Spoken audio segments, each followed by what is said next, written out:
नमस्कार, आप देख रहे हैं अपना बिहार और आपके साथ मैं हूं विवेक। देश आज प्रधानमंत्री नरेंद्र मोदी का जन्मदिन मना रहा है। बिहार सरकार ने इस मौके पर खास आयोजन किया और 30 लाख लोगों को कोरोना टीका देने का लक्ष्य रखा गया। इसके अलावा 72 ऑक्सीजन प्लांट का भी लोकार्पण किया गया। मतलब कि कोरोना को मात देने के लिए बिहार अब तमाम हथियारों से लैस है। प्रधानमंत्री के जन्मदिन पर सीएम नीतीश कुमार ने अपने हाथों से संदेश लिखा, उन्हें शुभकामनाएं दी।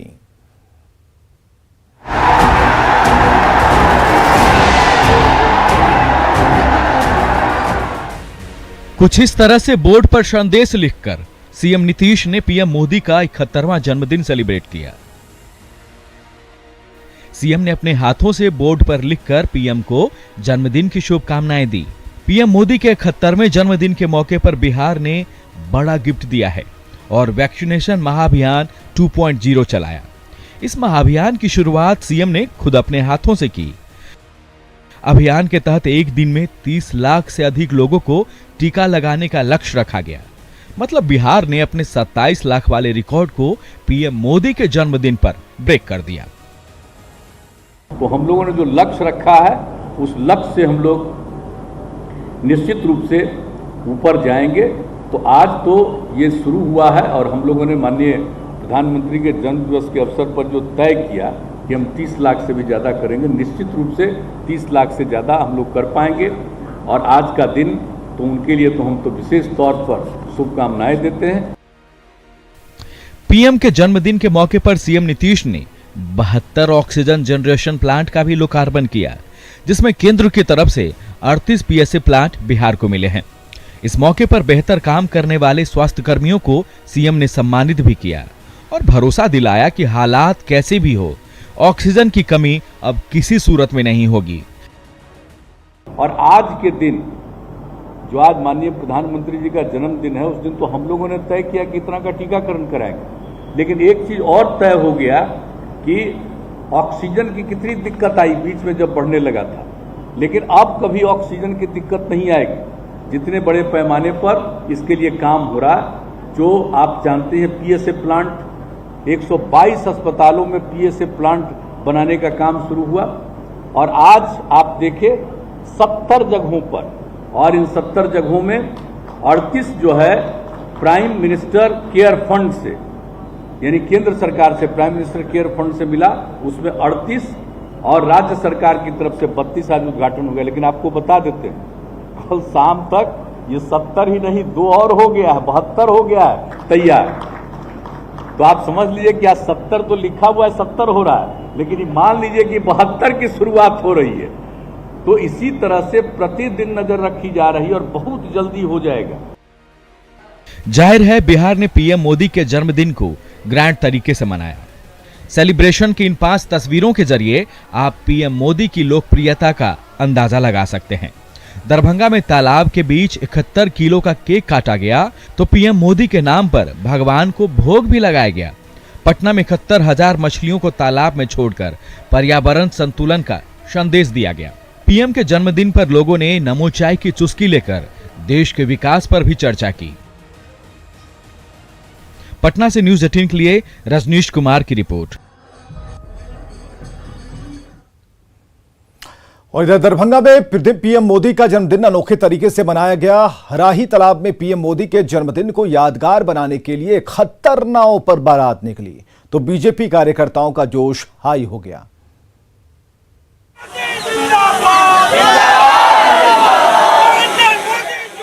ये उस विश्व गुरु की जय जयकार है जिसने एक बार फिर पूरी दुनिया के सामने भारत की धाक जमा दी।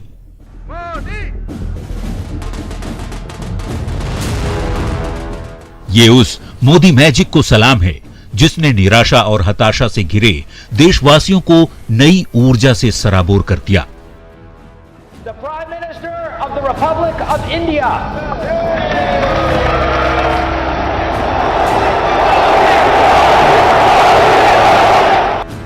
और ये उस महारथी को महाप्रणाम है जिसने महामारी से घिरे देशवासियों में न सिर्फ जीने की नई उम्मीद जगाई बल्कि उम्मीदों का टीका लगाकर बाहुबली बनने का भी जोश भर दिया।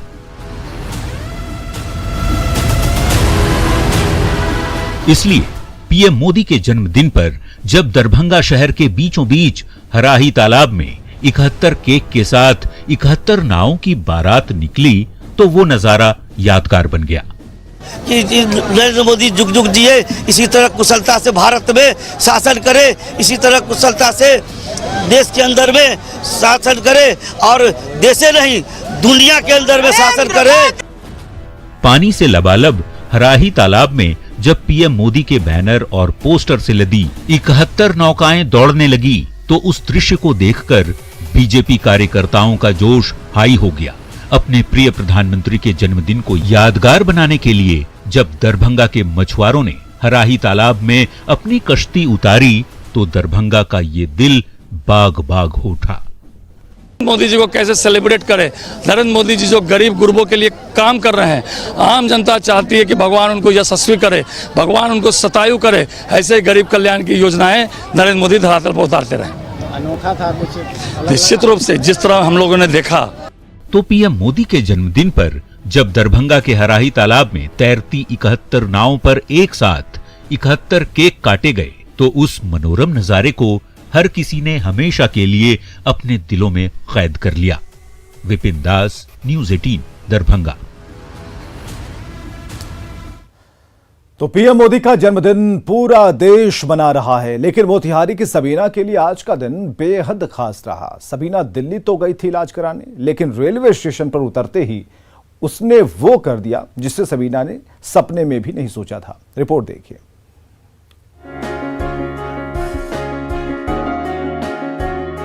आपका नाम? सबीना दीदी, आप करो इनॉग्रेशन इसका। दिल्ली रेलवे स्टेशन पर हाई सिक्योरिटी के बीच देश के रेल मंत्री मौजूद हैं। लोगों की भीड़ है, लेकिन इसी बीच एक लाल मास्क और लाल दुपट्टे वाली ये लड़की आती है और रेल मंत्री की मौजूदगी में उद्घाटन का फीता काटती है। आप सोच रहे होंगे कि ये लड़की कौन है, इसकी शख्सियत क्या है। रेल मंत्री मौजूद हैं, लेकिन ये लड़की उद्घाटन क्यों कर रही है? तो चलिए पूरा माजरा हम आपको बताते हैं। आपका नाम? सबीना दीदी, आप करो इनॉग्रेशन इसका। दरअसल ये लड़की बिहार के मोतिहारी की सबीना है, जो अपने रिश्तेदार का इलाज कराने दिल्ली आई थी। प्रधानमंत्री मोदी के जन्मदिन के मौके पर दिल्ली रेलवे स्टेशन पर IRCTC के फूड कोर्ट का उद्घाटन होना था। उद्घाटन के लिए रेल मंत्री भी आ चुके थे, लेकिन इसी बीच रेल मंत्री की निगाह सबीना पर पड़ी और रेल मंत्री ने उसे ही इनॉग्रेशन के लिए बुला लिया। जाहिर तौर पर सबीना के लिए ये एक बड़ा दिन था। नहीं सोचा था, बस मिला है, बहुत खुश हुआ। तो रेल मंत्री जी ने कहा कि आओ इनॉग्रेशन करो, तो कैसा लग रहा था अंदर से? बहुत अच्छा फील हो रहा था। गुड, सोच रहे थे कभी नहीं होगा, लेकिन बस देख लिए हैं, बहुत अच्छा फील होता था। Thank you so much. दरअसल यात्रियों को बेहतर और हाइजेनिक खाना मिले, इसे लेकर दिल्ली रेलवे स्टेशन पर बेहतरी फूड कोर्ट की शुरुआत की गई है। इस मौके पर रेल मंत्री अश्विनी वैष्णव ने कहा कि पीएम के नेतृत्व में रेलवे दिन प्रतिदिन नए आयाम लिख रहा है और यात्रियों की बेहतर सुविधा के लिए लगातार काम कर रहा है। प्रधानमंत्री जी कहते हैं हमें कि आपको रेलवे ऐसी बनानी है जो वर्ल्ड क्लास हो और जो गरीब से गरीब व्यक्ति को भी अफोर्डेबल हो।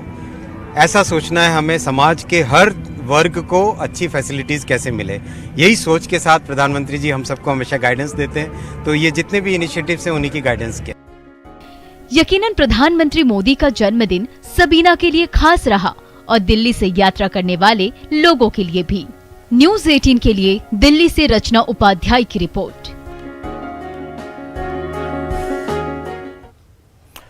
तो आज भारत ने वैक्सीनेशन में वर्ल्ड रिकॉर्ड बनाया है। शाम 5 बजे तक भारत ने 2 करोड़ से अधिक कोविड वैक्सीन लगाकर नया रिकॉर्ड कायम किया है। दरअसल वैक्सीन सेवा अभियान के दिन केंद्रीय स्वास्थ्य मंत्री मनसुख मांडविया दिल्ली के सफदरगंज अस्पताल में चल रहे वैक्सीनेशन का जायजा लेने पहुंचे थे। जब केंद्रीय स्वास्थ्य मंत्री अस्पताल में वैक्सीनेशन अभियान का जायजा ले रहे थे, उसी वक्त देश ने एक दिन में 2 करोड़ वैक्सीन लगाने का आंकड़ा पार किया। इस उपलब्धि पर स्वास्थ्य मंत्री ने खुशी जाहिर करते हुए मुट्ठी बांधकर हवा में उठाया और कहा, हमने कर दिखाया। इस उपलब्धि पर स्वास्थ्य मंत्री ने वैक्सीनेशन अभियान में लगे सभी स्वास्थ्य कर्मियों को बधाई दी और वहां मौजूद सभी सेवा सहयोगियों का मुंह मीठा कराया। Thank you all health workers, well done India. Thank you all health workers, well done India. आगे बढ़ते खबरों में, क्या बिहार में साजिश हो रही है? क्या जनजातियों को खत्म कर ईसाई बनाने की तैयारी चल रही है? क्योंकि गया और सुपौल के बाद पश्चिम चंपारण ईसाई मिशनरी के रडार पर है, जहां भोले भाले लोगों को बहलाकर फुसलाकर धर्मांतरण कराया जा रहा है।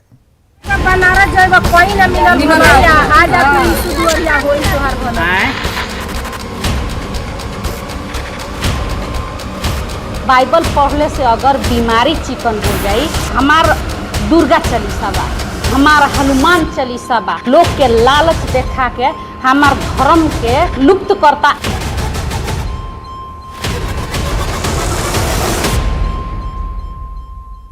तो पश्चिम चंपारण जिले में बड़े पैमाने पर ईसाई मिशनरी और संस्थाएं लोगों का धर्मांतरण करा रही हैं। आलम यह है कि बगहा, रामनगर, गौनाहा, बैरिया सभी प्रखंड क्षेत्र में चंगाई सभा कर गरीब वर्ग के लोगों को शिक्षा और स्वास्थ्य के नाम पर धर्म परिवर्तन कराया जा रहा है। खासकर दलित और आदिवासी समाज के लोगों के धर्मांतरण की खबरें सामने आ रही हैं।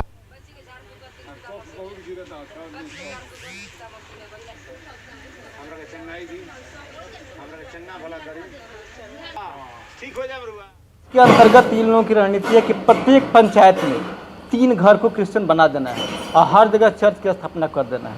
पता नहीं चर्च के लोग मंजूरी लेते हैं कि नहीं लेते हैं, लेकिन बहुत बड़े षड्यंत्र के अंतर्गत वैसे फंसा तो पूरा भारत है, लेकिन उत्तर बिहार ज़्यादा से ज़्यादा चंगुल में फंस चुका है।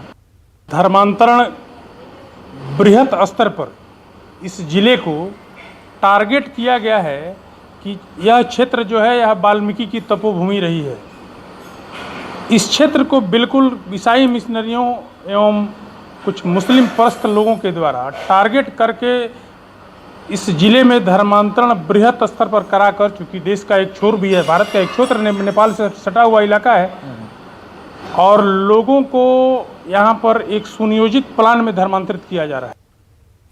तो चंगाई सभा में पहुंची महिला का बयान हम आपको सुनाने जा रहे हैं कि कैसे इसके परिजन चंगाई सभा में ठीक हो गए। हमरा नौतिन के पोतिन के हड्डी छोड़ देला, खुले जा खाली है छोड़ है हड्डी छोड़ देला है छोड़ देला। ए पिता तू जोड़ा वाला बड़ा है, पिता तू बनला बड़ा कर रखा है, तू जोड़ला बड़ा तू देला बड़ा बन जल्दी निमर कर, जल्दी निमर कर रखा है, जल्दी जोड़ हड्डी तुरंत जोड़ दल हड्डी। तो हम दादर के जाम रुपया गने जाम दादर रुपया गने जाम हम लोग सुई करावे। धर्म जागरण मंच के सदस्य और थारू जनजाति से आने वाली किरण देवी भी चिंतित हैं और कह रही हैं कि पश्चिम चंपारण की थारू और उरांव जनजाति को पूरी तरह क्रिश्चियन बनाने की सोची समझी साजिश है। में जैसे बाहर से आवता लोग चोर के जैसे आया के गांव में जैसे पढ़ल लिखल थरुइन बाड़ी सन, तो ओकनी के 200, 2000, 3000 रुपया दे के एक जगह कहीं भी जे तू लोग अब जय यीशु ऐसे मतलब बाइबल पढ़े के बांट देता लोग फ्री में, आ कहता कि बाइबल पढ़ले से मतलब बीमारी चिकन हो जाए। तो ई गलत बात बा। बाइबल पढ़ले से अगर बीमारी चिकन हो जाए तो हमार दुर्गा चालीसा बा, हमार हनुमान चालीसा बा, हमार रामायण बा, हमार गीता बा, अगर ओकरा के हम अगर रोज नियमित रूप से अगर पढ़तनी तो ऊ केहू के अगर हम कोनो बात कह देतनी तो ऊ लागू हो जाता। बीमारी तो अलग के बात बा, शराप लाग जाए, लेकिन लोग ऊ भरमा के लोग के लालच देखा के हमार धर्म के ऊ लोग एथी करता, लुप्त करता, अपने ऊ सत्ता जमावता लोग कि मतलब केहू तरह ओने के महिला बुर्बक बा। चलिए आगे बढ़ते हैं। मुजफ्फरपुर में एक बुजुर्ग उस समय हैरत में पड़ गया जब उसे अपने बैंक खाते में 52 करोड़ रुपए नजर आए। कटरा के रहने वाले राम बहादुर साहब वृद्धावस्था पेंशन के बारे में पता करने सीएसपी पहुंचे। इसी दौरान खाते में करोड़ों रुपए होने का पता चला। बुजुर्ग ने सरकार से मदद की गुहार लगाई ताकि उसकी जिंदगी आसानी से चल सके। मुजफ्फरपुर के कटरा इलाके के सिंधवारी गांव के एक बुजुर्ग के बैंक खाते में इतने रुपये आ गए कि पता चलते ही उनके होश उड़ गए। दरअसल बुजुर्ग राम बहादुर साहब अपने वृद्धा पेंशन की राशि का पता करने सीएसपी संचालक के पास पहुंचे, लेकिन जैसे ही उनके आधार कार्ड और अंगूठे के निशान की जांच की गई और खाते में जमा रकम सामने आए तो इस वृद्ध के होश उड़ गए, क्योंकि खाते में 52 करोड़ रुपए से ज्यादा की रकम जमा थी। वो पैसे के कहे ऐसी जैसे चेक करिए, वृद्धा पेंशन आ रहा है। तो वृद्धा पेंशन चेक करवाने गए थे, कितना आ गया एक के बाद? 52 करोड़। अब ये समझ ही नहीं पा रहे कि ग्रामीण बैंक के उनके खाते में इतना पैसा आखिर आया तो कहां से, जिसे कोई सपने में भी नहीं सोचा होगा। खैर, पैसों की जानकारी ने तो इस बुजुर्ग के चेहरे पर मुस्कुराहट ले आई, लेकिन अब सरकार से आर्थिक मदद की गुहार लगाई जा रही है ताकि आगे का जीवन आसानी से कट सके। इधर वैशाली के महनार में नाबालिग लड़की से दुष्कर्म और हत्या किए जाने के मामले में लोग गुस्से में हैं। इसे लेकर जंदाहा बाजार में कैंडल मार्च निकाला गया। आरोपियों को सजा देने की मांग की गई। महनार थाना इलाके में जिस तरह से एक नाबालिग के साथ रेप और मर्डर का मामला आया है, उसका गुस्सा सड़क पर दिख रहा है। आप देखिए हमारे पीछे ये लोग कैंडल मार्च के साथ बाहर निकले हैं और इनका कहना है कि जो आरोपी है उस आरोपी की गिरफ्तारी नहीं होगी तो इनका गुस्सा सड़क पर उतरेगा और प्रशासन के खिलाफ ये तमाम लोग यहाँ आए हैं। और देखिए हाथों में बैनर पोस्टर लिए हैं और इनका कहना है कि जो बच्ची है उसको न्याय मिलना चाहिए और जो परिवार वाले हैं उसको न्याय मिलना चाहिए। तो इस तरह से सड़क पर काफी संख्या में लोग आए हैं और तमाम लोग हाथों में कैंडल लिए हैं और काफी गुस्सा है। आप देखिए इन सब में इस प्रकार से गुस्सा है और इनका कहना है कि जो लड़की के साथ जो घटना हुई है, घटना में लड़की के और जो भी इस मामले में शामिल है उसकी गिरफ्तारी होनी कोशिश करते हैं कि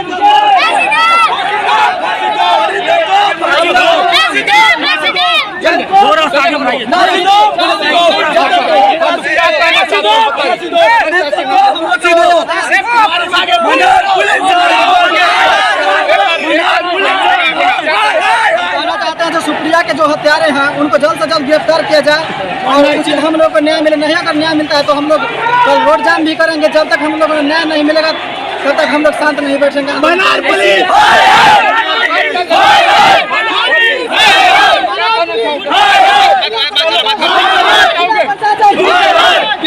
को जल्द से जल्द न्याय मिले। हत्यारे को फांसी होना चाहिए। किस तरह लोगों में गुस्सा है, उनको फांसी की सजा होनी चाहिए और जो भी हत्यारे हैं जो भी इस घटना में शामिल उनकी तुरंत गिरफ्तारी होनी चाहिए। इसको लेकर लोगों में गुस्सा है। तो इस तरह से लोगों का कहना है कि आगे भी इनका आंदोलन जारी रहेगा और तब तक जारी रहेगा जब तक कि हत्यारे गिरफ्तार नहीं होते हैं और जो पीड़ित परिवार है उसको न्याय नहीं मिलता है। राजीव मोहन, न्यूज 18, वैशाली जंदाहा। और बड़ी खबर है पटना से, जहां यूपी में नीट परीक्षा में सॉल्वर गैंग के तार बिहार से जुड़ने के बाद यूपी पुलिस मास्टरमाइंड की तलाश में पटना पहुंच गई है। यूपी क्राइम ब्रांच की टीम ने पटना में आर्थिक अपराध इकाई से संपर्क करने के बाद पटना पुलिस के सहयोग से पाटलिपुत्र इंडस्ट्रियल एरिया के पास छापेमारी की।